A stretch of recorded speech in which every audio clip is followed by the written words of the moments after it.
Hannah Ingram Moore, who are as I said in the beginning, the grandson and daughter of Sir Captain Tom Moore, who you may have been aware raised, I think it was £38.9 million for charity by doing laps of your garden.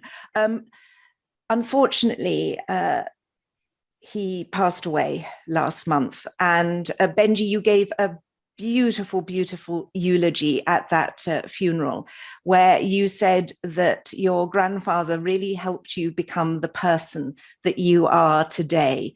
Could you tell us a little bit about that? Firstly, thank you so much for kind words. That was a really difficult day because of what I'm about to allude to.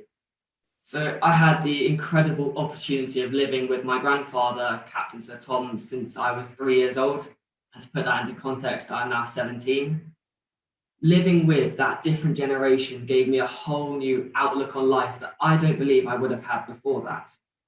We have a shed up in the back of the garden that's called Grandad's Fix-It Shed. I now take DT for A-level. I truly don't believe I would be doing that without having sat in that workshop for hours with him. And that is the different generation.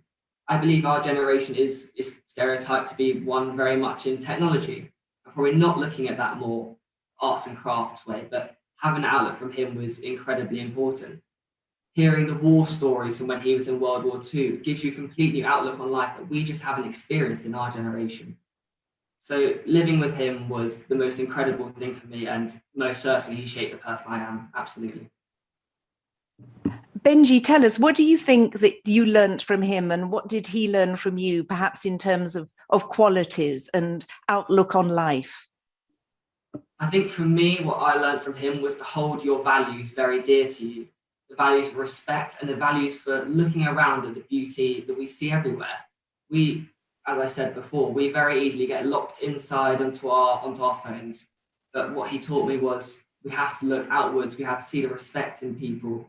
We have to learn from mistakes. And that is truly what I believe I learned from him, from living with him. And from my side, I think I taught him technology, which was so important to him. It gave him a new purpose for sure. He absolutely loved it. He was 100 years old, but had an iPad and an iPhone, and he was on it all the time. So whenever that broke, he would come to my sister or myself, and that was so beneficial for him because he wouldn't have had that at 100. Benji, tell me, who came up with that great idea of your grandfather doing 100 laps or 50 laps? You tell me how many laps he did of your garden. Well, to start from the beginning, really, this was the first weekend of COVID-19 in the UK.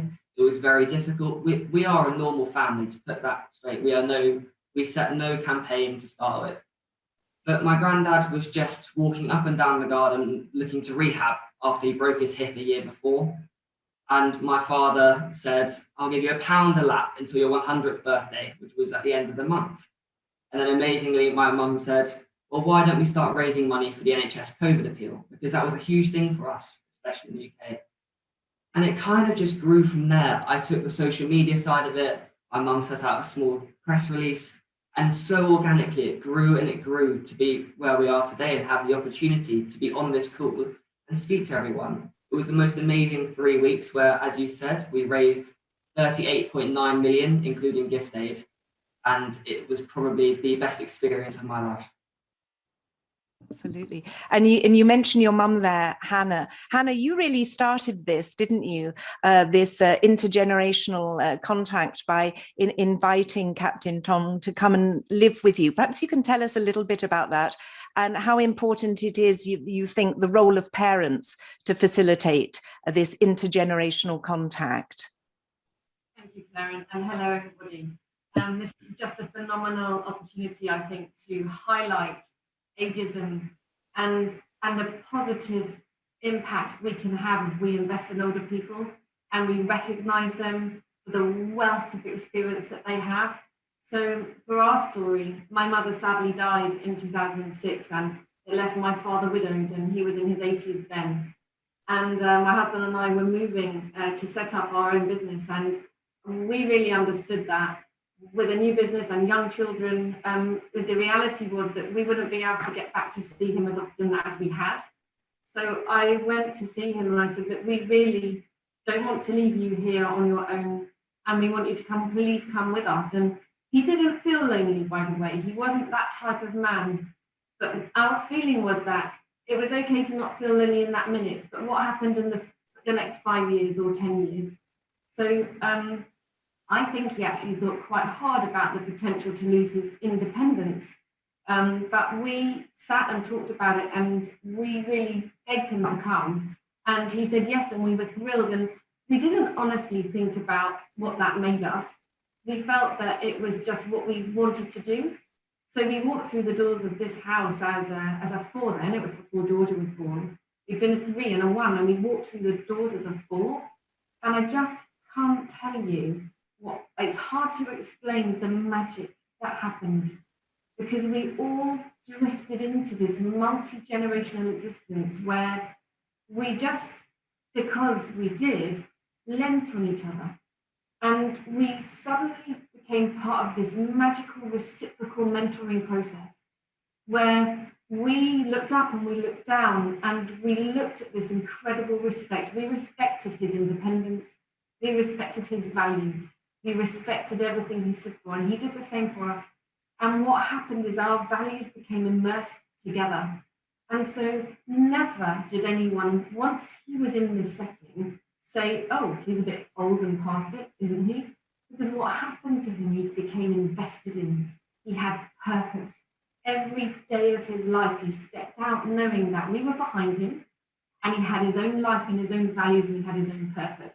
He was interviewed on It Appears More Than Life Stories and asked about how he felt becoming part of this multi-generational family.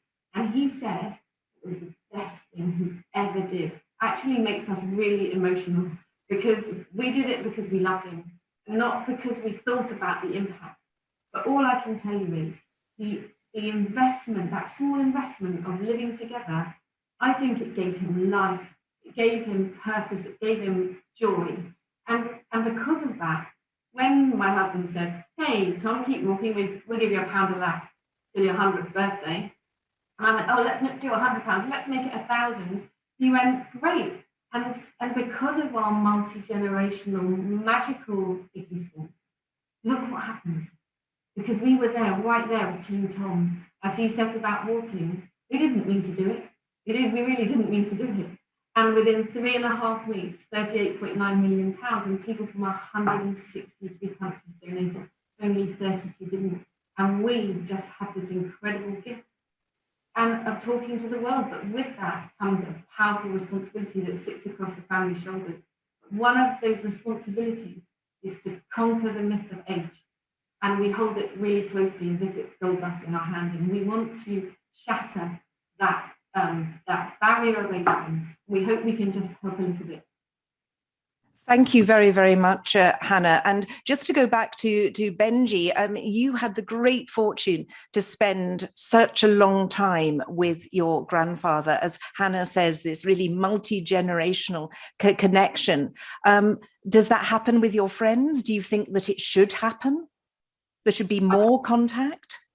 I think, sadly, I speak to a lot of my friends who don't only see their grandparents, once or twice a year. I truly think that is a massive disadvantage. You listen to how I've grown up, how my sister has grown up, and it's a whole different world. You learn so many different aspects. And I really implore young people to think about their grandparents as their mentors, as their friends, because they can teach you so much that you would have no idea about. So even if it's a letter, a FaceTime, or going around to the house, it is so important. And absolutely, I think it's a great thing. Yeah.